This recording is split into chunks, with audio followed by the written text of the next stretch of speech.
time and do the work. I know that AJ told me to work on Shammari, but we're at a couples retreat. We're supposed to work on each other. We still have more to work on. Active listening and really understanding where each other is coming from. Hey guys, and welcome to Little Blackbird 91. We're keeping giving it a live, talking about couples therapy, and we're specifically breaking down Shammari and Ron. And I really think this is a couple who struggle at times to be on the same page. And I think the reason why is because there are latent needs that are underneath the surface that are not being spoken of. Ron at one point said, you know, I hold my tongue and I don't say certain things. And we also have Shammari coming out and saying as well at the same time, oh, I know that AJ told me to work on things about myself, but you know what? How are we going to get anywhere if we're not working on what we're supposed to be working on? Well, clearly we're not going to get anywhere if we're both not doing our job, which is working on what we need to work on individually, right? So we're going to break it down really, really quickly for you guys. If you're new to the channel, like it, share, subscribe, click on the bell button for notification, the uploads. And for those of you who are returnees, you already know what it is, baby. You got the minerals. You got the minerals. If you're wondering why I'm almost half naked, listen, the heat out here, we got at least almost 90 degrees Fahrenheit. So don't play with it. Don't play with it. Don't play with it. Okay, so talking about Ron and talking about Shammari, I think when watching them through the whole of this episode, Ron went away because he had to go and work.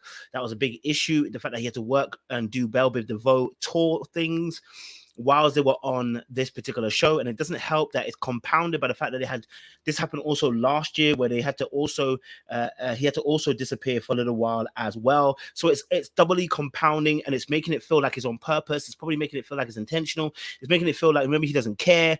I totally understand how those thoughts can come into play and how it can make her feel in that instance, in that regard. And so totally understand why she may feel emotional, and in that emotional, let me be very clear what I mean by that. Why she feels hurt, disappointed, angry,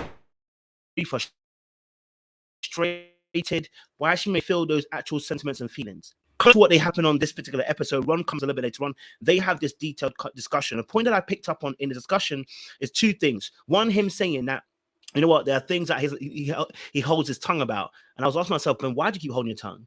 And what benefit is it to keep holding your tongue in a relationship if the other person doesn't know what you're feeling and what you're thinking? How are they supposed to react? How are they supposed to change? How are they supposed to fulfill those needs? That's going to make you get angry over time, frustrated and resentful, and make you blow up over time. So if you think you're blowing up in your relationship, the reason being is probably because you're holding things in, you're harboring things in, thinking that you're being good and nice and that you don't want to cause stress in your relationship, but you cause a massive disruption later on. Think of it as a clogged up toilet. What happens when the toilet finally clogs up? Well, your toilet overflows, right? Whereas if you had dealt with the original issue, it wouldn't have happened later on down the line. Now, a clogged toilet that's filling up is much more dangerous than, you know, something happening, something floating in the water of your toilet. Now, number two, Shammari also went on and said, I know that, you know, I'm meant to work on what I'm meant to work on, but, you know, we need to focus, we need to work on us and why you're not here and did it. And I was like, baby, you missing it.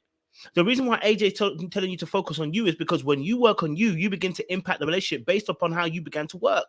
You're thinking by changing him, it's going to change the relationship. No, you need to change. And how you show up then begins to change the nature of the relationship. See, how you're going, you see, I talk about this: experience, belief, attitude, perception.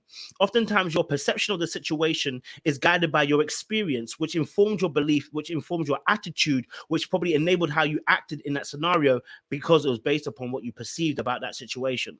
And the reality is sometimes we show up in places and in things and in relationships specifically in a particular way because we have a set of beliefs based on our past experiences. And sometimes we need to be shown a different light or angle to what we actually experience. That while you experience what is true, your truth is not the whole truth. And so some people see it from a different way. That's why we have third parties that are involved and counselors who get involved to help us be able to grow in our relationship. So Shammari has to focus on her so she can show up differently. By focusing on Ron, what she does is removes the attention and the ability to bring change into the relationship from her perspective, which can change the way he behaves. If you focus on changing him, the relationship don't change, right? You need to focus on changing you and how you show up, and you'll realize that that will influence him and how he going to show up too, and vice versa. He has to do the same. If you're new to the channel, make sure you like, share, subscribe, click on that bell button for notification of uploads. We appreciate you guys. Stay locked and loaded and